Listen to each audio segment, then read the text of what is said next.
But that ocean belongs to me. Because where is my ocean? I am entitled to that ocean. In future, we are going to have wars. President Museveni was not literally claiming the Indian Ocean belongs to him or to Uganda. He was using a metaphor. Uganda is on the top floor, landlocked country. Kenya and Tanzania are on the ground floor with ocean access. Museveni's point was, East Africa must act as one economic family. Landlocked countries deserve equal access to the ocean. The ocean should serve the whole region, not one country alone. He was warning that if Kenya or Tanzania try to own access to the sea, it could create future conflicts between East African nations. So he used dramatic language to make people think. But he was not declaring war, and he was not claiming literal ownership of the Indian Ocean. They say waves never lie. The ocean speaks, even when men pretend they cannot hear it. For centuries, the Indian Ocean has watched empires rise and fall, from the sultans of Zanzibar to the European colonizers, from ancient African merchants to modern-day governments. But today, that same ocean has become the center of a new conversation, a quiet tension brewing between two East African nations, Uganda and Kenya. Not a war of bullets, not a war of borders, but a war of access. A war of economics, a war of identity.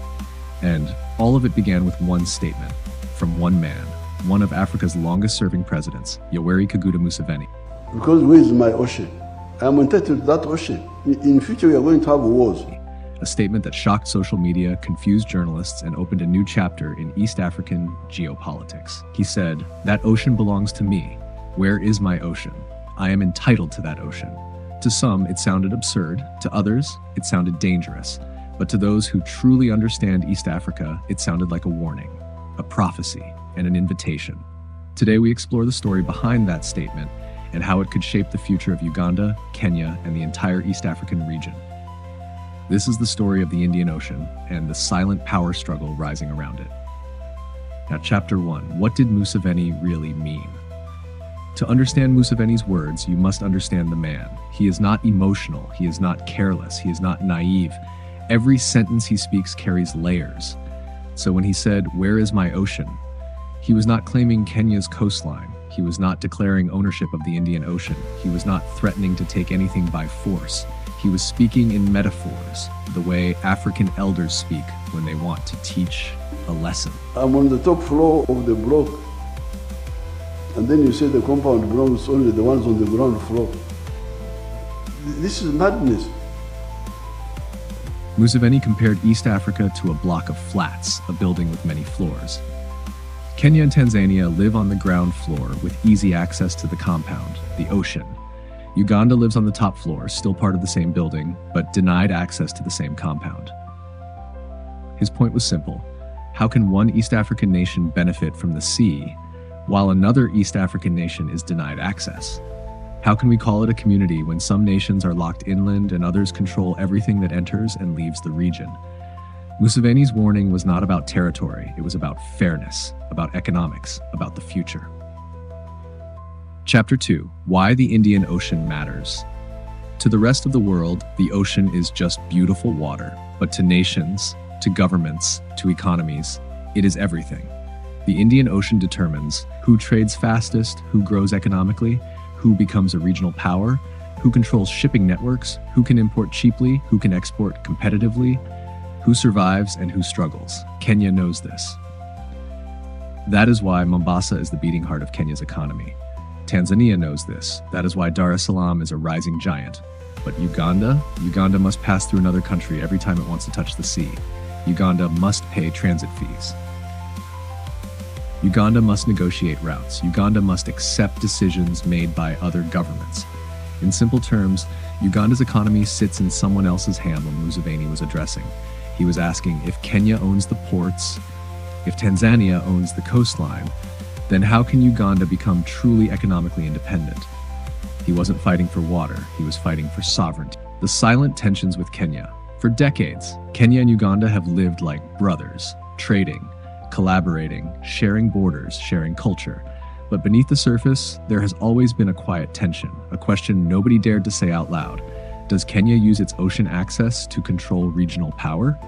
Uganda relies on Kenya for fuel, imports, exports, port access, railway networks, transit roads. And when Kenya tightens these systems, Uganda feels the pressure.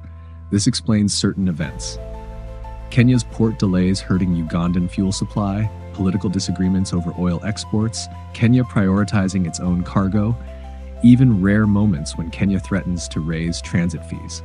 To Uganda, these are not small issues. They are existential. Museveni's statement was not an attack. It was a reminder. If we are one region, then the ocean must benefit all of us. 4. Could the Indian Ocean start a future war? Museveni said in the future, we're going to have wars. Was he talking about Uganda and Kenya? No, he's talking about Africa's future. History teaches us more wars are fought over water than any other resource. Egypt versus Ethiopia, Nile River, Sudan versus South Sudan, oil fields, Morocco versus Western Sahara, coastline, Nigeria versus Cameroon, Bakassi Peninsula, Eritrea versus Ethiopia, Red Sea ports. The ocean is not water, it is power. Museveni was warning East Africa, if we do not unite now, the next generation may fight over things we can solve today. His message was clear. Don't weaponize port access. Don't treat regional trade as a hostage situation. Don't build power by trapping your neighbors. Don't allow colonial borders to create modern conflicts. Only unity prevents war, and only cooperation brings prosperity. 5. What the Indian Ocean really is. A doorway. The ocean is not just a boundary, it is a doorway. A doorway to Asia, Europe, the Middle East, the global shipping network, international markets, economic independence. If Uganda had direct ocean access, its economy would double within a decade. Uganda knows this, Kenya knows this, Tanzania knows this. That is why the question of the sea is more than geography. It is destiny. The East African community, a broken dream. Museveni said, you people, you better unite economically. Because East Africa's biggest problem is simple.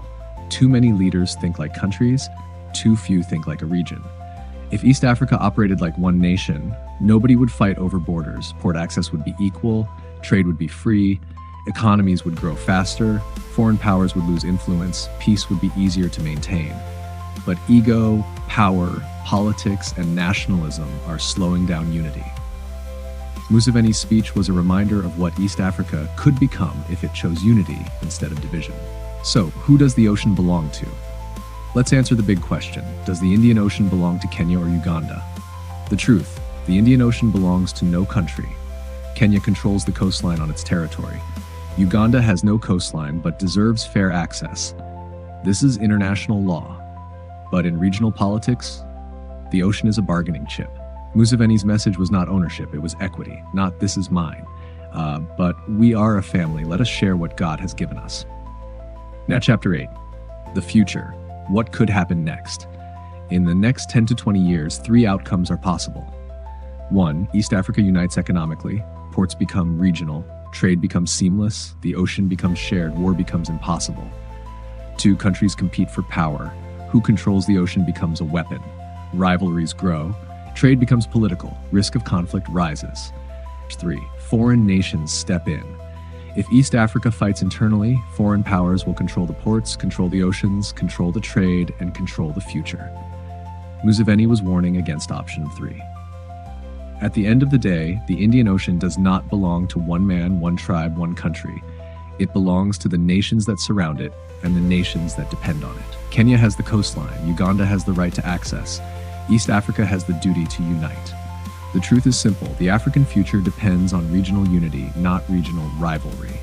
Museveni's words were not the beginning of a conflict, but the beginning of a conversation. A conversation East Africa must finish before history forces its hand.